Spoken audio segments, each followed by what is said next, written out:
नमस्कार, मैं हूं आपके साथ अविरल जैन और आप देख रहे हैं हिंदी टीवी। जी हां दोस्तों, खबरों का सिलसिला शुरू करते हैं और दिन भर के खास बुलेटिन से। हिमाचल में पंचायती राज संस्थाओं की 200 सीटों के लिए होंगे उपचुनाव, शेड्यूल हुआ जारी। हिमाचल प्रदेश में पंचायत उपचुनाव के लिए तैयारियां शुरू हो गई हैं। राज्य चुनाव आयोग ने मंगलवार को मतदाता सूची बनाने का शेड्यूल जारी किया है। राज्य निर्वाचन आयोग के अनुसार प्रदेश की पंचायती राज संस्थाओं में लगभग 200 पद रिक्त पड़े हैं। इनमें चैतन्य शर्मा के विधायक चुने के बाद रिक्त हुआ जिला परिषद ऊना का पद भी शामिल है। इसके अलावा 9 पंचायत समिति व प्रधान पंचायत प्रधान, 12 उप प्रधान व शेष पंचायत वार्ड सदस्य के पद भी शामिल हैं। हिमाचल के धर्मपुर में प्रवासी मजदूरों को इनोवा कार ने रौंदा, 5 की मौत, 4 हुए घायल। कालका शिमला नेशनल हाईवे पर मंगलवार सुबह काम कर रहे मजदूरों को एक तेज रफ्तार इनोवा गाड़ी ने रौंद दिया। हादसे में 5 प्रवासी मजदूरों की मौत हो गई, वहीं 4 घायल हो गए हैं। घायलों को प्राथमिक उपचार के लिए सामुदायिक स्वास्थ्य केंद्र धर्मपुर ले जाया गया, जहां से एक मजदूर की गंभीर हालत को देखते हुए पीजीआई चंडीगढ़ रेफर कर दिया। सूचना मिलते ही पुलिस मौके पर पहुंची और घायलों को एम्बुलेंस से अस्पताल पहुंचाया। जानकारी के अनुसार इनोवा टैक्सी सोलन से परमाणु की तरफ जा रही थी, लेकिन पड़ाव से थोड़ा आगे सुक्की जोहड़ी के समीप तेज रफ्तार इनोवा ने हाईवे किनारे पैदल चल रहे 9 मजदूरों को रौंद दिया। इसके बाद गाड़ी डिवाइडर पर चढ़ गई। स्थानीय लोगों ने हादसे की सूचना तुरंत पुलिस और 108 एम्बुलेंस सेवा को दी।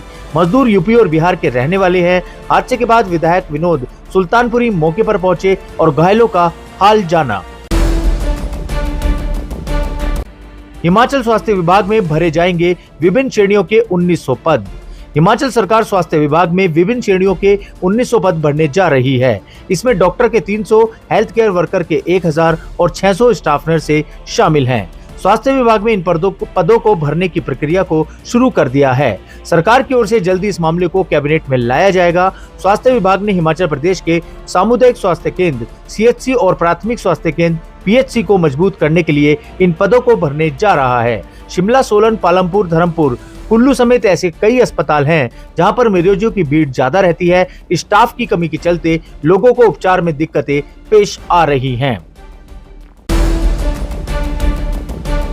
सरकारी स्कूलों के 5 लाख विद्यार्थियों की निशुल्क स्मार्ट वर्दी बंद।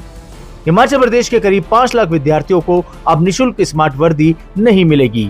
आर्थिक तंगी से गुजर रही सुक्खू सरकार ने सामान्य श्रेणी के 1ली से 12वीं कक्षा के लड़कों और 9वीं से 12वीं कक्षा की लड़कियों को निशुल्क वर्दी योजना के दायरे से बाहर कर दिया है।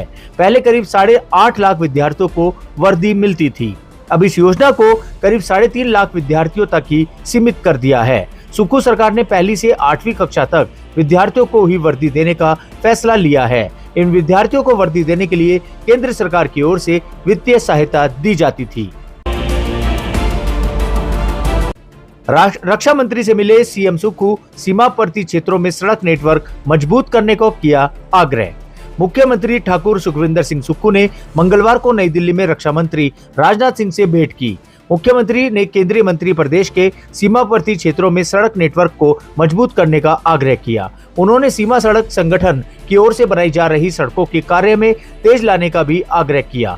उन्होंने कहा कि सीमावर्ती क्षेत्रों में अधोसंरचना का सुदृढ़ीकरण देश के लिए बहुत महत्वपूर्ण है और प्रदेश की कठिन भौगोलिक परिस्थितियों की दृष्टिगत यह राज्य के लिए मददगार साबित होगा, क्योंकि सड़कें ही यहाँ का संपर्क का मुख्य साधन है।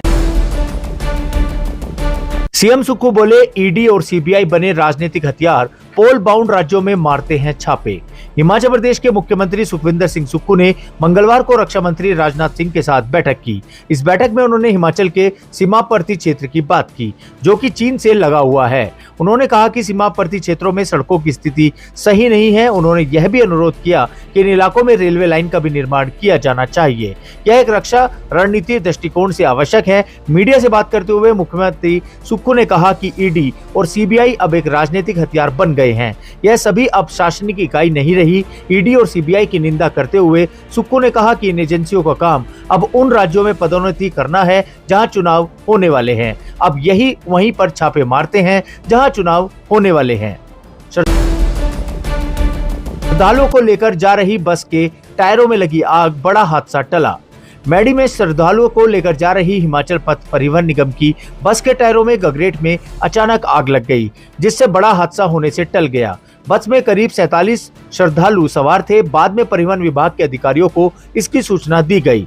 विभाग की तरफ से अन्य बस में श्रद्धालुओं को होशियारपुर भेजा गया। सोमवार को एचआरटीसी हमीरपुर डिपो की बस बाबा बड़भाग सिंह मैडी मेले में नहरिया से श्रद्धालुओं को लेकर पंजाब के होशियारपुर जा रही थी।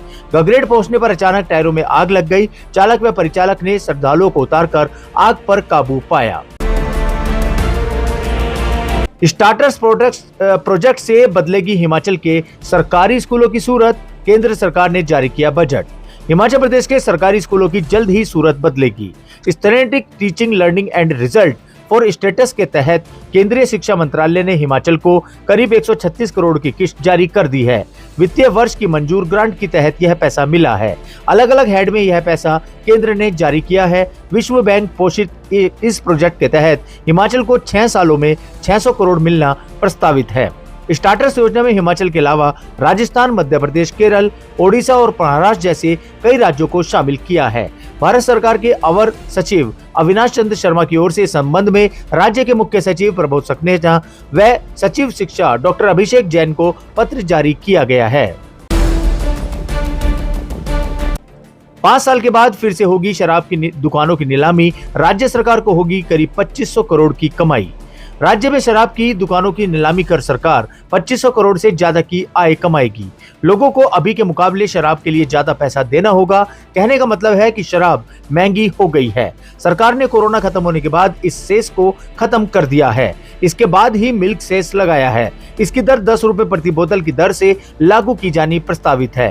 राज्य में आबकारी नीति को 5 साल के बाद बदला जा रहा है। 5 साल तक लगातार ही राज्य में आबकारी नीति के तहत शराब की दुकानों का नवीकरण किया जा रहा था। अब दुकानों की नीलामी कर इससे होने वाली आय को बढ़ाया जाना है। वहीं नोनी विश्वविद्यालय में पीलिया के 26 मामले, एक छात्रा की मौत, विद्यार्थियों ने किया प्रदर्शन। डॉक्टर वाई.एस. परमार औद्योगिक एवं वानिकी विश्वविद्यालय नोनी यूनिवर्सिटी सोलन में पीलिया के 26 मामले सामने आए हैं, जबकि एक छात्रा की मौत हो गई है। सोमवार को विद्यार्थियों ने करीब 1 घंटे तक प्रदर्शन किया और विश्वविद्यालय प्रशासन पर गंभीर आरोप लगाए। विद्यार्थियों ने बताया कि शुक्रवार को बीएससी वानिकी 3य वर्ष की छात्रा अर्शिता की पीलिया की वजह से मौत हो गई। अर्शिता पालमपुर की रहने वाली थी। 2 जनवरी को अर्शिता को पेट में दर्द हुआ। इसके बाद 25 जनवरी को फिर से उसके पेट में दर्द व बुखार हुआ। 27 जनवरी को वह यहां से अपने घर पालमपुर के साथ लगते हुए चली गई। वहां भी वह लगातार बीमार रही और शुक्रवार को उसकी मौत हो गई। विद्यार्थियों का आरोप है कि कई दिन से परिसर में पीलिया के मामले सामने आ रहे हैं।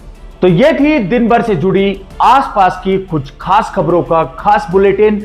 और अपने आसपास की खबरें जानने के लिए देखते रहिए और फॉलो करें हिंदी टीवी।